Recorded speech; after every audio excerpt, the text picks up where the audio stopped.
I struggle very badly with depression. I'm on medication for it. It's something that I've had all my life. It's something that I live with. I manage it. The thing that gets me out of bed in the morning for motivation is coming in and looking after horses. That's just what I do. It's my comfort zone. This is what I do.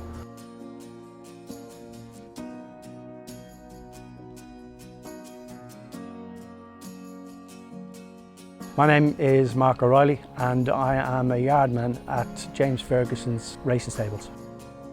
We sort of look after the mucking out of the horses, giving them hay and water, and we put horses on the walker.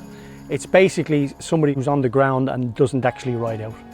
In this racing game, you don't get too big for your boots really. Talking as an England international boxing coach, where I would go away for a weekend with a team of boxers, the best in the country, and on Monday they're holding on to every single word that I say, and then Monday morning I'm back here mucking horses out. So it's a massive leveler. Mark's a very good man.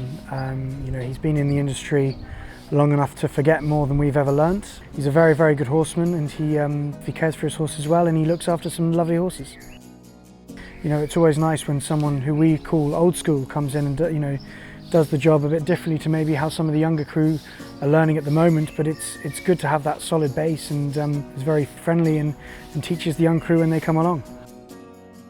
Every horse in this yard, and in any yard I've ever been in, every horse gets the same treatment, you know. It certainly does by me.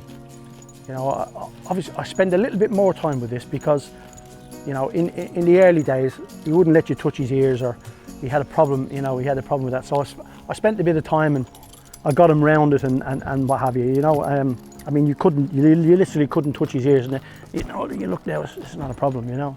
I'd love him if he was one of my boxers. You know, he's a proper tough little gunslinger. He's everyone's kind of go-to man, you know. If you need a hand with a horse, he's the one you go to, because you can, you know for sure that he'll be on the end of the rope and he won't be letting go. So, yeah, no, he's a great bloke, Mark, and I think everybody appreciates what he does around here. I like to call myself a horseman, more than just somebody who mucks out, if you like. I am a horseman. I understand horses. I deal with horses properly, and you know, and I put a lot into it. I put a lot of passion into it. But I tend to try and get the younger crowd into that sort of mode where they take a bit of pride in their work instead of just doing numbers, you know. I try to speak to them and I try to make myself available as much as I possibly can, because I have mental health issues myself, so I understand the sort of things that go on. I'm not just a boxing coach, I'm a life coach. I coach because I want to give people the chance I never had, and that's something that's very dear to me.